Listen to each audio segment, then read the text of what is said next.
Alright everyone, I want to welcome you all back to some more of the house in Fata Morgana. I gotta say guys, out of all the stories we had seen so far, I think the story of Mikkel is like the hardest to go through because he's the one that's been suffering the most. Which is funny because you would think everyone was suffering in each of their own stories. But I believe even the witch herself had it bad, but in terms of emotional suffering, Mikkel had it the worst, and it's still going on strong in this video. So I'm hoping that things go well for him down the line. I don't know. Again, this whole series has a theme of tragedy going on, and I'm hoping, he and Giselle get their just due. They deserve it. So with that said, guys, I hope you all continue to enjoy watching because I want to see how this all ends. Alright guys, and we are back. I didn't mean you much harm, but after what you said in front of the whole family, I was a little upset. I couldn't tell what she was saying. All I could hear were garbled sounds, and all I could do was moan at her. The servants are all afraid of you now, after your little episode, so I volunteered to bring you your food in their place. Everyone was so grateful. I don't think anyone likes you anymore.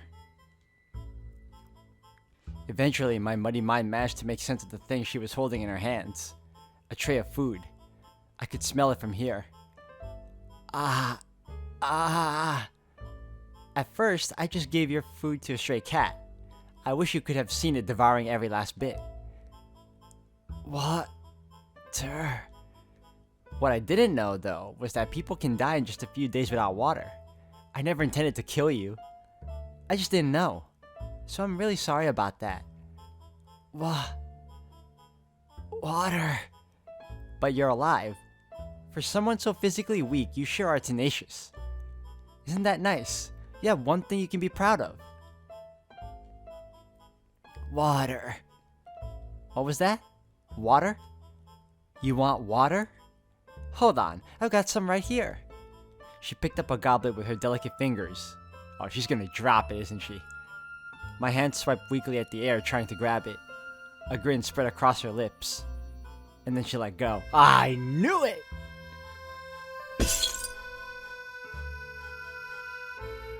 Go on, drink. You better hurry or the rug will absorb it all. You wanted water, didn't you? Then drink. In that moment, I could hear the sound of the last of my dignity crumbling away. Driven solely by my survival instinct, I bent down toward the rug, pressing my lips against the spreading puddle. I can't blame him either. You're really thirsty, you're desperate at this point. It's just, like he said, survival instincts. You really did it. This is too good, Michelle. You look like a cat. No, cats are much more graceful. I can't stop laughing. The daughter of a prestigious family, the Bollingers, sucking water out of a carpet. I wish I had a painter here to capture this image on a canvas. So I accept that I made a mistake, Michelle. I promise I'll bring you your food from now on. I'll take very good care of you. This is gonna be fun. Listening to her childish and deeply malicious laughter, I understood. I was her plaything now. My hell was only just beginning. Having gotten food and water, my body recovered somewhat, but I was hardly in peak condition. That would take some time given how badly malnourished I had been. Aimee continued to treat me like her pet, constantly stoking the flame of rage within me. But I was too weak to stay on my feet for long, and talking hurt my throat. I assume it was calculated effort on her part to maintain power over me, to keep me as miserable as possible. She always had a smirk on her face as she gazed down on me.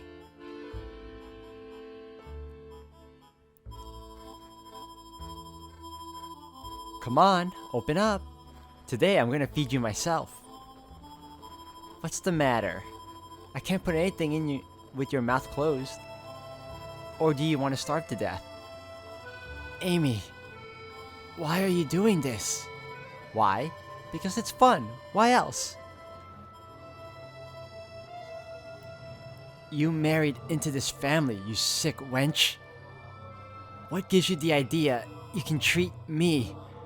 Are you saying that because I married in, I'm of lesser stature than you? That's true, I am. But what's your point? You think you can intimidate me with formalities? Aimee! Ew, I would rather you not speak my name if you wouldn't mind. That doesn't excuse your treatment of me. Someone, Didier or Georges, won't make you pay for this. You don't have a single friend here, Michelle. No one to take your side. And no one to say a thing about me playing with you. Assuming you were somehow able to tell someone, no one would believe you. That's a lie.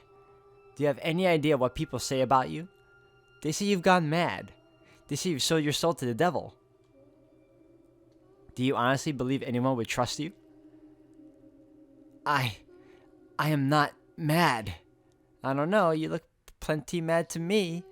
Grah. Fine, then I'll run away. I'll escape from this estate, and from you. You think you could survive out in the world with that body? A stray cat could lift more than you. You'd never find work. I give you a week at best. You can't be so sure of that. Maybe I could make it on my own. Maybe, but either way, there's no way you're getting out. You try to run, someone might just cut off your legs. How is that at all necessary? Don't ask me, maybe because your curse hasn't broken. You know, you're lucky you're even allowed to live. Ugh. And you should be grateful to me for volunteering to take care of you. Nobody else wanted to have anything to do with it. So if you want to keep living, you have to show me some respect. And you have to do everything I tell you to. I'm seeing also now the resemblance between Aimee and Maria, the girl that was supposedly helping the white-haired girl, which was not the case at all. Understood? So this is the real you. You were just pretending to be respectable, when in reality, not only are you sleeping with Didier, you're a downright vile woman. You've been putting on an act ever since you got here. Oh, you make it sound like I'm somehow worse than anyone else. I'm quite normal, thank you. Oh no, you are not. How is this normal? Listen to me, Michelle. This side of me you see right now isn't necessarily the whole thing. The sweet girl I am for the family is also me. And when I held you in my arms, that too was me.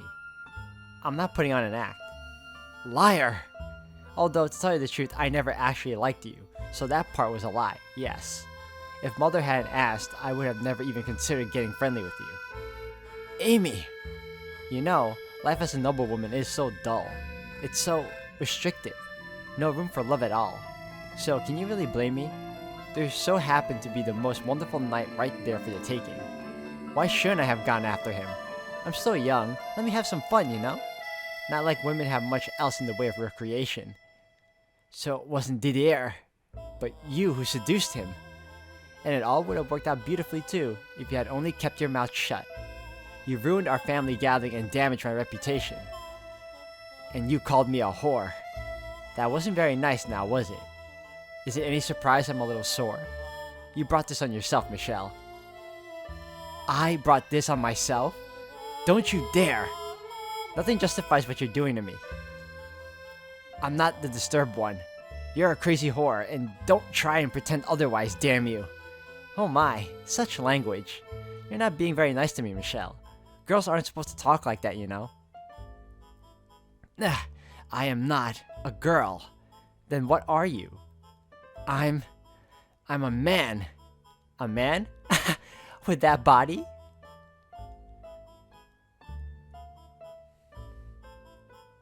Aimee quietly rose, grabbed me by the hair, and shoved me to the floor. Let go of me! You call yourself a man. You can't even get out of a girl's grip. Gah! I'm not all that strong either. In fact, I'd say I'm rather weak. Just a small, powerless girl. If you were a man, you would have no problem breaking free, malnourished or otherwise.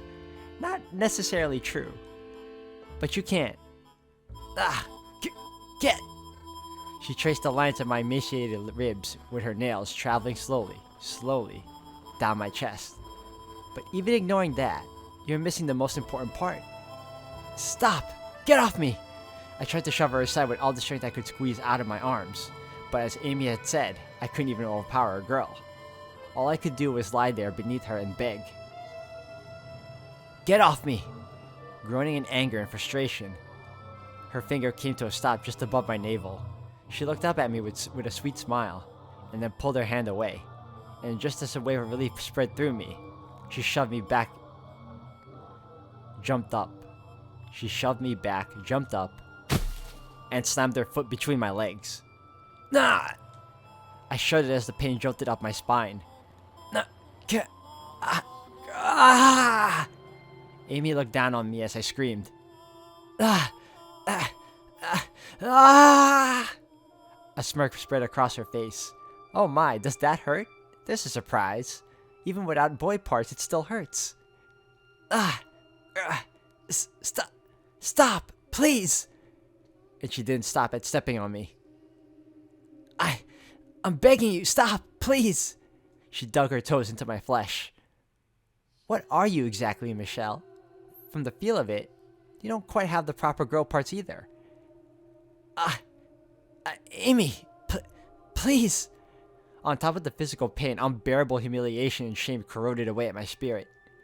What a strange creature you are. Stop! If I could have died right then and there, honestly, that would have been preferable to the emotional hell she was putting me through. You should take a look at yourself in the mirror, Michelle. You're crying, sobbing like a sad little girl. Well, men also cry. Just putting it out there, Aimee. I'm just saying. Also, whether or not he has or doesn't have, stepping on someone in any area is going to hurt. Not much of a boy, are you? And you lusted after me with this body? Seriously, you're disgusting. I can't believe you actually had the gall to fall for me. Man, here I thought Aimee was just a regular girl that just thought he was weird, you know? And turns out she's despicable. Aimee's abuse was not a one-time occurrence. As she had promised, she came to feed me every day, but her arrival brought nothing but anguish and torture. Every day she chipped away more at my spirit, but I hadn't succumbed to her yet. My anger still overpowered any fear I felt. About a week after Aimee started caring for me. Have you been a good girl, Michelle? I brought you your supper. I'll set it right here for you. What's the matter, Michelle? Your food's right there. It's gonna get cold. Go on, eat. But no using your hands. Crawl over and use your mouth. Come on, eat. Or would you rather I fed you? Oh. What was that? Do you have something to say? I can't understand a word you're saying, Michelle. If you would eat, you would have enough strength to talk. Oh. Huh? I'm going to kill you. Aimee! That was, I believe, the first time in my life I had felt a sincere, overpowering desire to end someone's life. I wanted to see her dead. With my hands and legs tied up, I lurched for her. And like the dog she so wanted me to be, I chomped down on her wrist. Ooh! Ooh! Ah! The taste of someone else's blood was far more unpleasant than I had expected. I felt like I was gonna vomit. But I was determined to not let go of her wrist for any reason. I would gnaw through the bone and rip her entire hand off. She could beat me unconscious and I still wouldn't let go. She would have to kill me to get me off of her. I want her to feel the same pain I felt when she trampled on me. Let go! My body never did what I wanted it to, though. I could swear on my life I wouldn't release her arm, but I could never seem to make good on any of my determination. Aimee's foot flew up into my emaciated gut. The pointed tip of her shoe dug into my flesh like a knife, and I collapsed to the floor in a fit of convulsions. And just as I was about to cough up a mouthful of stomach acid, she rammed her foot into my abdomen a second time. She didn't even give me enough time to get to my feet, let alone fight back, before she kicked me again. Again and again and again and again. Stop! My gut, my chest, my legs, and my face. What's wrong with you? Don't you get it? You're not the one in control here. You should be thanking me. Ah! Ah! What you did to me that day was incredibly hurtful. Yet here I am bringing you your food. Can you not see just how kind-hearted I am? So why would you go and bite me? What would possess you to do such a thing?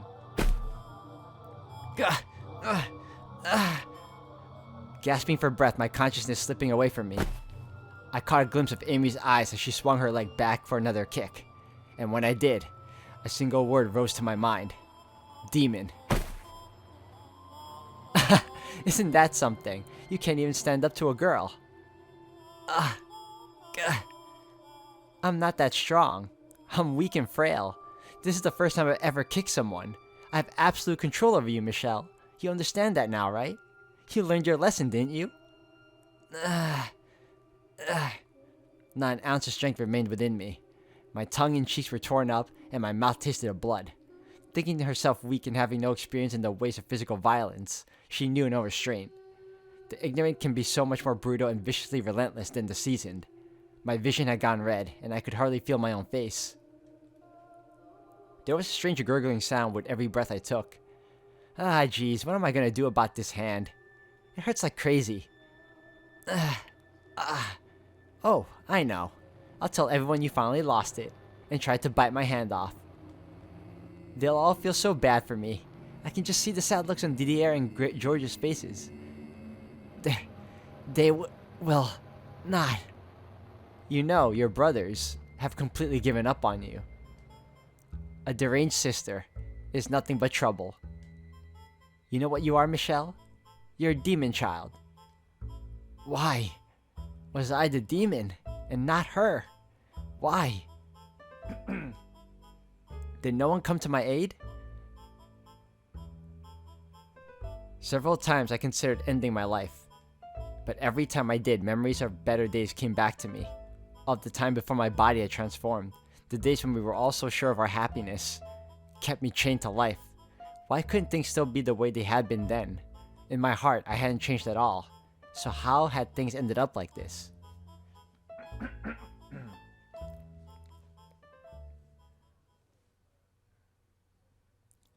Michelle, oh Michelle, are you in there?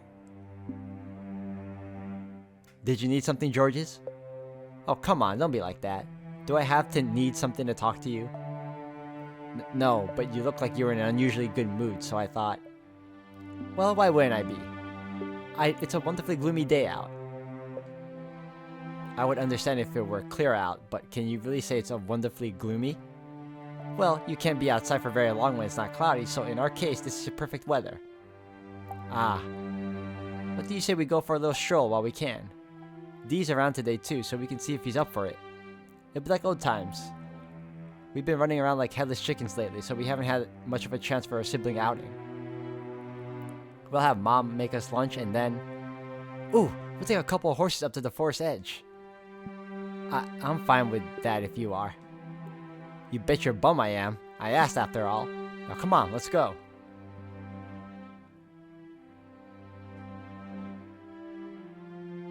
An outing, you say? Yep. Hop on a couple of horses and head for the forest. We haven't done this in a while, so I figured why not? I see. Well, if Michelle's coming, I see no reason to say no. Let's set off right away. Whoa, slow down there. Are you saying you wouldn't go if it was just me? It's Michelle or nothing? Of course. Why on earth would I want to go horse riding alone with you? I would rather drown myself. Le gasp! Didier? Could I perhaps make a small request? Go on, let's hear it. Do you mind if I hold the horse's reins? Oh, that's all? By all means. I'll be there behind you to make sure nothing happens, so have at it. But do be warned, my horse is a bit temperamental. If you're not gentle, he'll start getting moody with you. I doubt that'll be a problem for you though, Michelle. I'll be careful.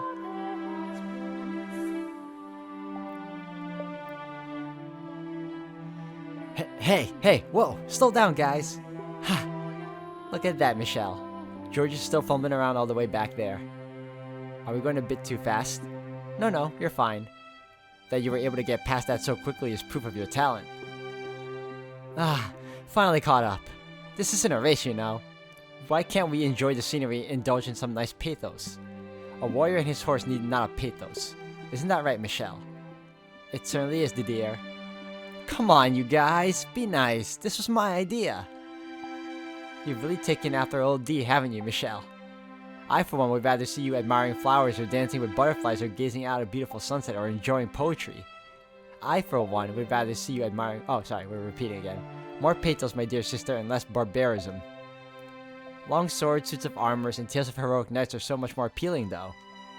You've let him get his claws in too deep, Michelle. Oh dear. Oh my. I'm gonna have 2 meathead siblings before I know it. What did you just call me? Now you two. Why don't we stop here for a picnic? Seconded, my stomach's been rumbling up a storm. I took a few bites earlier because I was about to die back there. I hope your horse throws you into the river.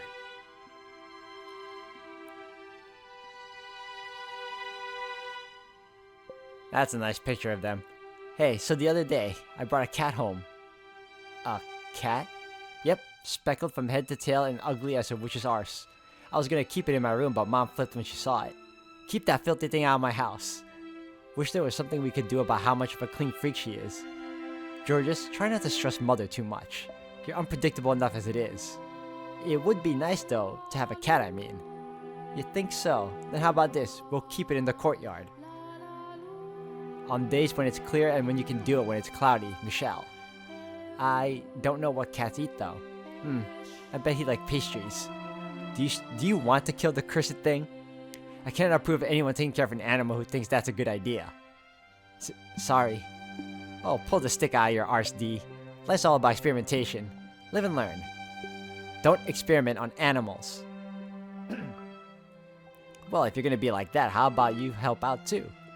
You can keep an eye on us and make sure we don't do anything stupid. What? Oh wait, hold on. I missed that part. Alright. Backlog. Now you're trying to drag me into this? Alright, done. You're in. It's settled. Damn it, Georges. Now we need to come up with a name. Have any ideas, Michelle? What? You want me to name it? Not very often you get to give another living thing a name. Well, I guess you might have a few more chances down the road. Consider this practice. Something elegant and beautiful. You've got this. Now, Georges, don't put so much pressure on her. You have a point, though. It's a good opportunity. Don't stress too much about it, Michelle. Just choose something you like. You said that the cat was speckled and ugly? Yep, one look and you'll be laughing so hard you can't breathe. Alright then. Ugly Speckles. That's its name? It would seem you do not have a future in the arts, Michelle. I messed up with that one, hold on. That's funny. But you said it was ugly and speckled, Georges. I did, yes. I could have tried a little harder than that, though. But you know, why not? Ugly Speckles it is. It's actually kind of charming when you say it out loud. Ugly Speckles. It's not that funny. It is quite something indeed. The more I think about it, the more I... Not you too, Didier. We should bring Ugly Speckles on our next outing. Sitting out together beneath the clouds having lunch. That we should. When Michelle's gotten a little bigger, let's do this again. The 3 of us and our ugly speckled cat. You said it. We're all good friends here after all. I've never been your friend though. God, must you always be such a jerk?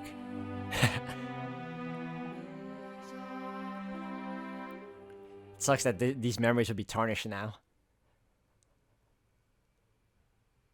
Didier, Georges, was Aimee telling the truth? Do you really think I'm nothing but trouble? Do you think I've lost my mind? That I'm a demon child? Didier, Georges, why do you not open this door for me and let me out? Were the things I said that day really so heinous? Do you resent me too? Like Aimee? Didier, Georges, how do you think about me now? Is this body really so unusual? If I hadn't undergone the transformation I did, would things still have been the way they were before? Will we be able to go out to that forest again and make silly, meaningless conversation? Everyone laughing like we had then? If this body hadn't changed the way it did, would I not be trapped in this darkness? even if that were the case, I didn't want to be a girl. If God descended from heaven and offered to change me back, I would have turned him down. Because inside, I wasn't a girl. And my nightmare at Aimee's hands didn't end there either. As much as I loathe to admit it, I was terrified of her. Every day, I dreaded the sound of the door opening. However, if I were to block the door off with furniture, I would lose my only remaining lifeline. I had no choice in the matter. It's time for supper, Michelle. I brought your favorite, parsnips. Oh wow, no wonder why he doesn't like parsnips. Well, but the dogs didn't eat of them anyway. But you don't mind, do you? I'm gonna cut your nails today, Michelle. I need you to stay very still. You wouldn't want my hands to slip. So to make sure you do, I'm tying you up. This way, you can't accidentally move. Here's your water, Michelle. It's murky. Oh heavens me. I must have fetched it from the waste basin by mistake. Wash basin, sorry. No, waste sounds about right too, though. It's supper time, Michelle. I brought you parsnips again. Don't worry, the dogs didn't have any of these. Gosh, this girl's like, oh, she's evil, man. Alright guys, I'm gonna have to end the video here for today. Thank you all for watching. When we come back, we hope to finally see the end of Michelle's story, you know? And hopefully we see some semblance of justice for both characters of Michelle and Giselle, because they've been the ones suffering the most, apparently. Not actually, but yeah, they really have been. So anyways guys, until the next one, thank you all for watching.